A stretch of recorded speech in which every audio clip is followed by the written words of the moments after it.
Being a man is rough. Yeah, being a man to this day and age is rough. Being a man in a relationship is rougher. And uh, I was thinking about it, and I'm just like, man, people come to me and ask me about, relationship advice, and I don't have it most of the time because I'm trying to deal with my own stuff, But I really do, like, I really have some things that I'm just like, okay, so these are things that I feel like men could do to, whether you're in a marriage, really these apply for marriages, but certainly for relationships, especially relationships that you take seriously, which I mean you really should do all relationships seriously. But anyway, so first one I have is be adventurous, right? So that really just means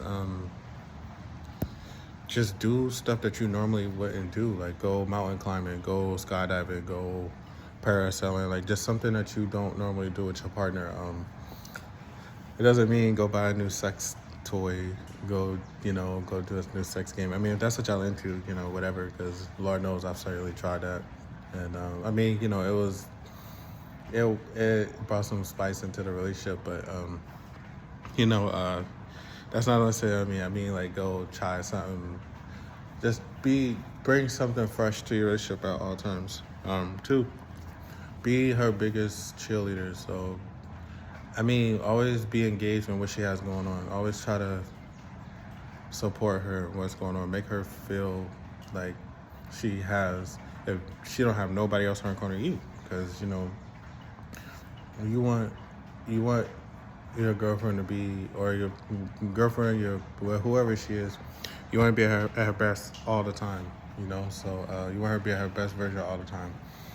You want her to be secure as herself, to stand on her own, like that way you have somebody to show off, like who. The worst thing in the world is to beat your girl mentally into her feeling like she's nothing without you, because that's not true. Because God forbid something happening, or what happens now, her life stops. No, it doesn't. So you get behind her. If she wants to start a business, to help her. Research, try to get involved. Like look into licensing, franchising, whatever it is that she's trying to do. Get behind it. Show her that she's not alone, and that she can have the courage to step out and do something different, because she know that she's gonna have you. She'll have nobody else.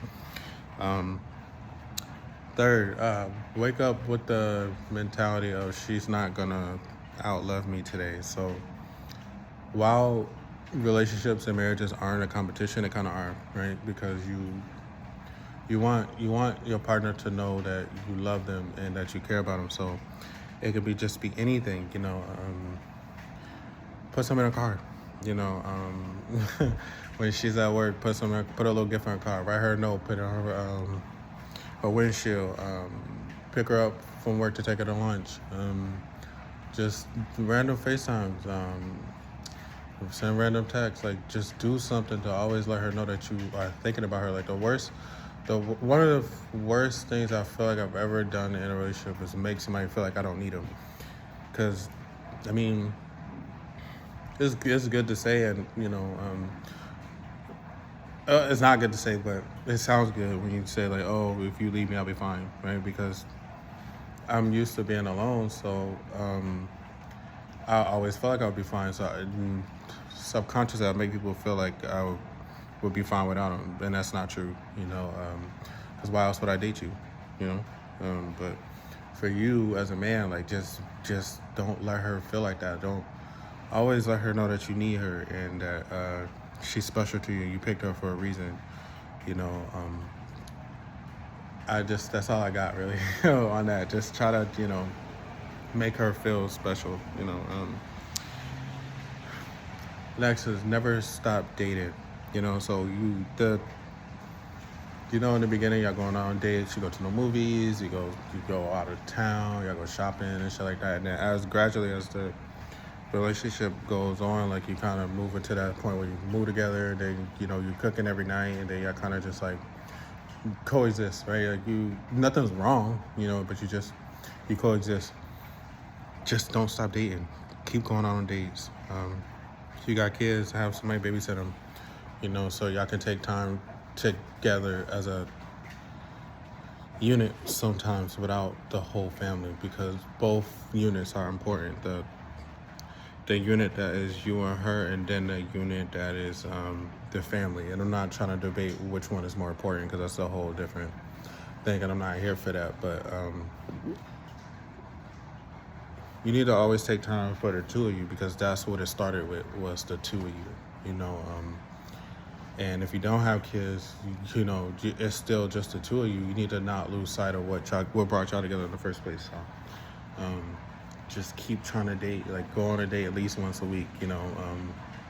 Just keep trying to keep that mind state of, hey, I enjoy your company, not just we living together now, so I see you all the time, and then like we need to go on dates. Like, no, that's not true. You know, still try to make it good. So next, be intentional about communicating. So communication is taken for granted, right? Because you might feel like, hey, so I talk to you every day, like, what you doing, how you feeling, I love you, whatever. You know, that's not it. You know, I mean, it's good that you're talking, but that can't be your end all be all, you know. So every day, like, make it a point to see what she has going on, you know. It ain't easy being her, you know. She's the only person alive that is like her, and whatever she has going on, ain't nobody else in the world going through it, you know. So ask her what's going on, like check on her, you know. See if she's at home and she's quiet, like go over there, like, you know, like you don't know how many times I've been in a situation where I've literally walked past somebody I was with and just like took it for granted, you know, and I'm not aware of what they going on, because I got my own shit going on, you know. Like, don't do that. Like, stop. When you about to walk past her, stop, turn to her, get wherever you are, sit beside her, do whatever you gotta do, and check on her, you know, because Lord knows you might just ask how she doing, and then she gonna open up, and then it's gonna be a whole can of worms that you know can't help. You know, who knows? You might end up be going through the same shit. Y'all can talk about it, work it out. You know, just do good. You know. So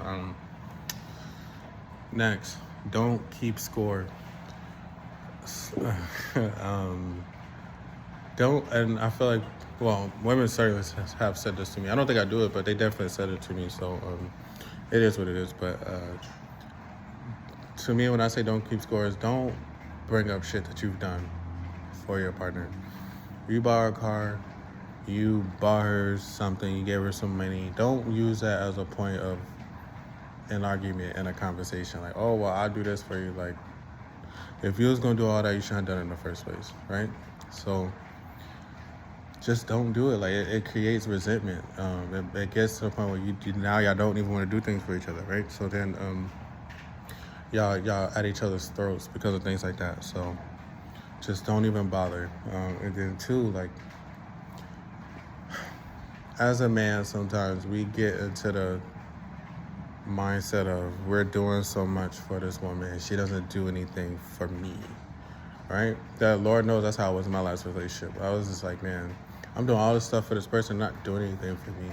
But you don't actually think about it. So when I think about the things that I did in my last relationship, like, for me, it's not the physical things, like buying shit. Like, I don't care about that stuff. Like, it's money. You always replace money, but it's like my time. Like, my time is valuable, and you won't get that time back. So you, as a man, when you're thinking about it, people always tell you that relationships are 50-50, and they're not.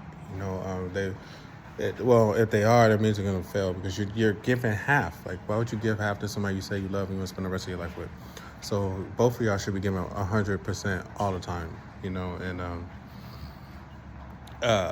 if you're not, why even bother? You know.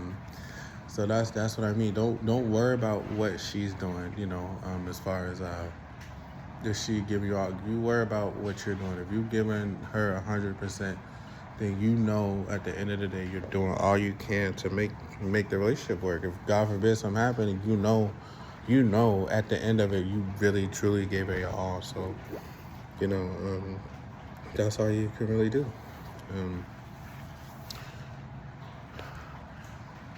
This is really for married people, you know, but spouse, keep your so people are gonna argue about this, whatever, but your spouse should be ahead of your parents.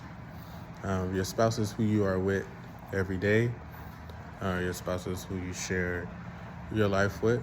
Your parents raised you up until you start taking care of yourself. So at that point, your parents stopped. Unless you still live with your parents as a grown person, with nothing wrong with that. But unless you still live with your parents, your spouse knows you better than your parents knew. Your parents knew you from when you were a child and what you tell them now. Your spouse lives with you. Your spouse is seeing you at your best and your worst every single day. Your spouse can tell your parents stuff about you that they don't know will shock them, right? So you should be putting your spouse before them. Don't. And Lord knows I've had this, and not my last relationship, but the one before that. The problem with putting other people before your spouse is it always fails, because no matter who, the people that you put ahead of your spouse, they don't, when you are tired for the day and you go into your house, some people are not with you. The person that you are putting last is there. They're laying down with you. They're spending their night with you. They're holding you at night, or whatever it is that y'all are doing. That's the person that you're not putting first. So why wouldn't you put them first? It's really just my theory on that. I mean, we can agree to disagree, but that's just my theory. You shouldn't be putting anybody outside of your household first, because that's just not a thing for me. Next, be financially stable, and financially stabilize her. So you can't take care of anybody. You can't take care of yourself.